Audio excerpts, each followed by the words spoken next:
पौड़ी नगर पालिका परिषद के चुनाव में अब प्रत्याशियों पर आरोप प्रत्यारोपों का दौर भी शुरू हो गया है। भाजपा से नगर पालिका चुनाव में अध्यक्ष पद की प्रत्याशी सुषमा रावत ने जीत का दावा किया, तो भाजपा की बागी प्रत्याशी कुसुम चमोली ने अपने खिलाफ षड्यंत्र होने का आरोप लगाया। उन्होंने कहा कि मैदान में दावेदारी करने वाले कार्यकर्ताओं के पैनल को छोड़ पार्टी ने अन्य को प्रत्याशी बना दिया, जबकि इसके लिए पार्टी की ओर से ग्राउंड सर्वे भी किया गया था, जिसमें उनका बेहतर प्रदर्शन था। उन्होंने कहा कि उनके खिलाफ चले षड्यंत्र के चलते उन्हें निर्दलीय मैदान में उतरना पड़ा है।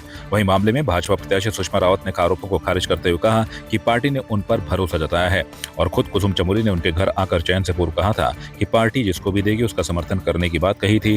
रविवार को प्राप्त जानकारी के अनुसार इस मामले में कांग्रेस ने भी भाजपा में गुटबाजी होने का आरोप लगाया है। उन्होंने कहा कि भाजपा में पालिका चुनाव के दौरान कई धड़े नजर आ रहे हैं। कांग्रेस के प्रदेश प्रवक्ता अद्वैत बहुगुणा ने कहा कि इस बार कांग्रेस एकजुट होकर काम कर रही है। उन्होंने भी इस दौरान कांग्रेस प्रत्याशी की जीत का दावा किया है। भारतीय जनता पार्टी का कार्यकर्ता एकजुट होकर चल रहा है और चलता है, और इसमें कोई दोहराए वाली बात नहीं है कि हमारी भारतीय जनता पार्टी की जीत सुनिश्चित है। पौड़ी में नगर पालिका में कमल खिलेगा और सभी का आशीर्वाद, जहाँ जहाँ भी हम जा रहे हैं सबका आशीर्वाद हमें मिल रहा है। कोई बात नहीं है, बोलने दो। नाम तो इन 8 लोगों के नाम थे, मैं कहीं भी नहीं थी, परंतु संगठन ने मुझ पर भरोसा जताया है। जबकि यहाँ से नाम की सूची गई थी तो इन लोगों के नाम की सूची गई थी और संगठन के कुछ लोगों ने मेरा नाम अपने आप ही बोला था, ना तो मैंने पैरवी की थी ना मैंने कुछ किया था। फिर इसमें जब नाम मेरा भी आया तो संगठन ने मुझको ये जवाबदारी दी कि तुम पौड़ी नगर पालिका सीट पर तुम लड़ोगी, तो मैं कहाँ से मना करती। ना मैंने कहीं पर नाम ठूसा, ना मैंने कहीं पर दावेदारी की, और जो आरोप लगाने तो कोई बात नहीं है, कोई ऐसी गलत बात है। ये तो देखिए, जिस दिन महिला सीट हुई थी तो खुद कुसुम चमोली जी मेरे घर पे आई थी और आपने बाइट ली थी। आपके सामने ही उन्होंने कहा था कि हम 8 प्रत्याशियों में किसी को भी टिकट मिलेगा, हम एकजुट होकर काम करेंगे। तो सुषमा रावत कहाँ पे थी? सुषमा रावत तो कहीं नहीं थी ना, मैंने तो कहीं पर दावेदारी नहीं की थी। परंतु जब पार्टी संगठन ने, मेरे हाईकमान ने मुझको ये दायित्व दिया है और मुझ पर भरोसा जताया है कि हम सुषमा रावत और मेरे कार्यकर्ताओं ने, मेरे पदाधिकारियों, मेरे भारतीय जनता पार्टी के पुराने कार्यकर्ताओं ने मुझ पर भरोसा जताकर जब मेरा नाम दिया है और पार्टी ने मुझे सिंबल देकर प्रत्याशी बनाया है, तो ये तो मेरे कार्यकर्ताओं को धन्यवाद है और मेरे हाईकमान के लिए भी मैं धन्यवाद करती हूँ कि उन्होंने मुझ पर भरोसा जताया। देखो, शीर्ष नेतृत्व कोई इसमें, यहाँ पे जो इन्होंने कॉकस बना रखा है, इन्हीं के द्वारा जो आज उन्होंने प्रत्याशी मैदान में उतारी है, इन्हीं के द्वारा लगातार अब इनको इन्होंने क्या क्या संगठन में इनको जब पदाधिकारी हैं, जिला अध्यक्ष इनको बनाया गया और उसके बाद भी भाई जिला अध्यक्ष हैं, आपके परिवार से भी सभी पदाधिकारी हैं, उसके बावजूद भी आपने बोला सबसे। और दूसरी बात, यहाँ पे 1 महीने तक लगातार रायशुमारी चलती रही, तो ये किस प्रकार का नाटक है? तमाम विधायक आते हैं, तमाम मीटिंगें चलती हैं, कई बार हम मीटिंगों में जाते हैं, उसके बाद इसका मतलब क्या है? कार्यकर्ताओं को बेवकूफ़ बनाया जा रहा है। पैनल में 6 नाम 8 नाम दिए जाते हैं और 8 नाम से उसके बाद जब सुनने में आता, तुमने वहाँ पे 9वां नाम कहाँ से आ गया ऊपर से? उनके आपस में जूतम पैजार हो रखा है और उसका आप दिखाई दे रहा है। उसका साक्षात उदाहरण पौड़ी है। पौड़ी में आप देख रहे हैं सारे धड़े, उनके सांसद का धड़ा अलग चुनाव मैदान में है, विधायक का धड़ा अलग चुनाव मैदान में है। संगठन नाम की कोई चीज़ नहीं है उनके, तो साफ दिखाई दे रहा है। और कांग्रेस आपको दिखाई दे रही, कांग्रेस एकजुट है। कांग्रेस का कहीं आपको देख रहा है, कांग्रेस जैसी एकजुट थी आज भी एकजुट है।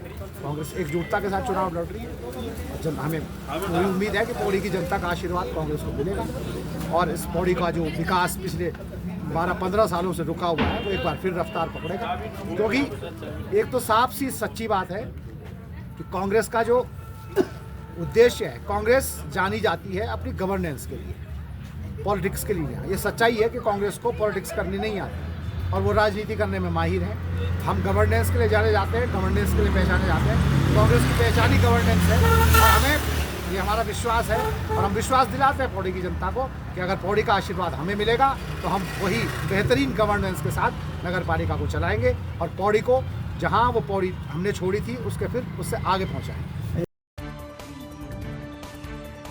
पौड़ी नगर पालिका चुनाव में हर तरह से मतदाताओं को अपने पक्ष में करने को लेकर प्रत्याशी नए नए तरीके आजमा रहे हैं ताकि उनका मत प्रतिशत बढ़ सके। ऐसे में कांग्रेस के नगर पालिका अध्यक्ष पद प्रत्याशी यशोदा नेगी बिजली राई पहुंची, जहां लव सिटी क्रिकेट क्लब की ओर से क्रिकेट टूर्नामेंट का आयोजन किया गया था। क्लब के कोषाध्यक्ष कमल भंडारी तथा सचिव कुलदीप रावत ने बताया कि नाइट वॉरियर तथा रॉयल क्लब के बीच खेले गए मैच की शुरुआत बतौर मुख्य अतिथि कांग्रेस की प्रत्याशी यशोदा नेगी ने की, जहां उन्होंने खिलाड़ी की तरह मुख्य अतिथि के तौर पर बल्लेबाजी पर हाथ आजमाते हुए टूर्नामेंट का शुभारंभ किया। क्रिकेट क्लब द्वारा पहली बार आयोजन किया जा रहा है यहाँ प्रेमनगर में टूर्नामेंट का, और यहाँ पे यशोदा नेगी जी आई थी जो अध्यक्ष पद के लिए नगर पालिका के लिए उठी हैं। यहाँ पे आए तो कई थे, पर विधायक हो गया, सांसद हो गया। पहले भी हमने उनसे बात रखी थी यहाँ पे ग्राउंड के लिए, क्योंकि यहाँ पे बहुत प्रॉब्लम होती है बच्चों को, क्योंकि यहाँ से 3 किलोमीटर दूर है हमारे लिए ग्राउंड, जो बच्चे जा नहीं पाते हैं, पैदल कौन जाएगा डेली, तो कंडोला जाना पड़ता है बच्चों को। उन बच्चों का इंटरेस्ट ही खत्म हो चुका है स्पोर्ट्स से। बहुत अच्छा सहयोग यहाँ के लोगों का है, क्योंकि यहाँ की जो छोटे से छोटे और सीनियर लोग हैं, सम्मानित जो हमारे लोग हैं, वो सब जानते हैं कि सच्चाई क्या है और बुराई क्या है। तो आज आप देख रहे होंगे कि लोग तो जब प्रत्याशी घोषित हुए तब जाके कोई भी काम कर रहे हैं, और कैसा भी काम कर रहे हैं उनको कोई डर भी नहीं है कि हम ये काम कर रहे हैं। वो देखो यहाँ पे तो हमारे बच्चों का भविष्य का सवाल है, और कितना अच्छा लगा यहाँ पर देखो जो खेत हमारे यहाँ पे हैं, और इन खेतों को उन्होंने मैदान के रूप में लिया है, और इसमें इन खेतों की हमारी शोभा बढ़ाई है। तो मैं इन अपने सारे युवकों का बहुत बहुत धन्यवाद करती हूँ, और आयोजक मंडल का धन्यवाद करती हूँ कि उनको अपने छोटे छोटे संसाधनों से जो है आगे बढ़ा रहे हैं, और मेरा भी हमेशा सहयोग रहा है और रहेगा भी। नगर निकाय चुनाव ने अब नया मोड़ ले लिया है। आपको याद है कि अध्यक्ष पद प्रत्याशी राशिद अंसारी को अब बहुजन समाजवादी पार्टी का समर्थन मिला है।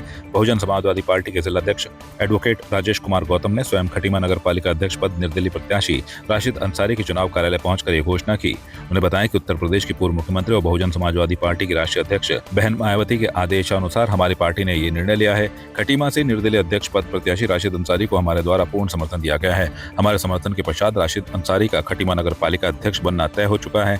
आपको बताने के समर्थन से राशिद अंसारी के समर्थकों में खुशी का माहौल बना हुआ है। जो उत्तराखंड में हमारा निकाय चुनाव चल रहा है, तो ज़्यादातर हम लोगों ने प्रत्याशी अपने सिंबल पर उतारे हैं, लेकिन जहां हमारी सिंबल पर प्रत्याशी हमारे नहीं उतर पाए हैं, तो वहाँ हमारी विधानसभा की यूनिट और जो जिले के वहाँ पदाधिकारी हैं उनको लगाकर ये सर्वे किया जा रहा है कि जो निर्दलीय में और मजबूत लोग चुनाव लड़ रहे हैं और बहुजन समाज पार्टी में वो आस्था रखते हैं, तो उनको बहुजन समाज पार्टी अपना समर्थन देने का काम कर रही है।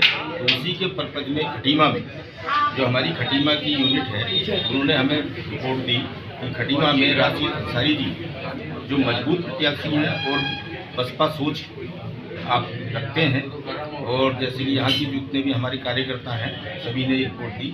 तो आज बहुजन समाज पार्टी मैं प्रदेश का महासचिव विनोद कुमार गौतम और हमारे साथ हमारे जिलाध्यक्ष एडवोकेट राजेश गौतम, हमारे लोकसभा के प्रत्याशी रहे भाई अंतरंग भाई साहब, हमारे विधानसभा के अध्यक्ष, सभी लोग यहाँ पहुँचे हैं और हम राशिद अंसारी जी को बहुजन समाज पार्टी का पूरा समर्थन देते हैं। और हमें उम्मीद है कि राशिद अंसारी जी बहुजन समाज पार्टी के समर्थन से नगर पालिका अध्यक्ष खटीमा बनने का काम करेंगे। बहुजन समाज पार्टी की प्रदेश कार्यकारिणी, जिला कार्यकारिणी और विधानसभा कार्यकारिणी का आज उन्होंने मुझे समर्थन दिया, उसका मैं तहे दिल से शुक्रिया अदा करता हूँ और उनका अभिनंदन करता हूँ। दोस्तों, मैं बहुजन समाज पार्टी के द्वारा मेरे कार्यों से प्रभावित होकर मुझको जो समर्थन दिया है, मैं भी अपनी ओर से उनको विश्वास दिलाता हूँ कि मैं चुनाव में विजयश्री हासिल करने के बाद उनके हर सपने को साकार करने का भरसक प्रयास करूँगा। और मुझे उम्मीद है कि बहुजन समाज पार्टी के कार्यकर्ता अधिक से अधिक मतों से मुझे जिताने का प्रयत्न करेंगे। नगर निकाय चुनाव में बेरीनाग नगर पालिका से भाजपा के अध्यक्ष खीला धानिक के समर्थन में बीजेपी कार्यकर्ताओं ने प्रचार तेज कर दिया है। सांगड़ के ग्रामीणों ने एकजुट होकर भाजपा प्रत्याशी के समर्थन में वोट देने की बात कही। भाजपा प्रत्याशी खीला धानिक ने बताया कि बेरीनाग नगर के 7 वार्डों में भाजपा को अच्छा समर्थन मिल रहा है। प्रदेश की भाजपा सरकार द्वारा ही बेरीनाग नगर का विकास करने की बात कही है। हमारा अभी सभी लोग ये गंगानाथ मंदिर में उपस्थित हुए हैं।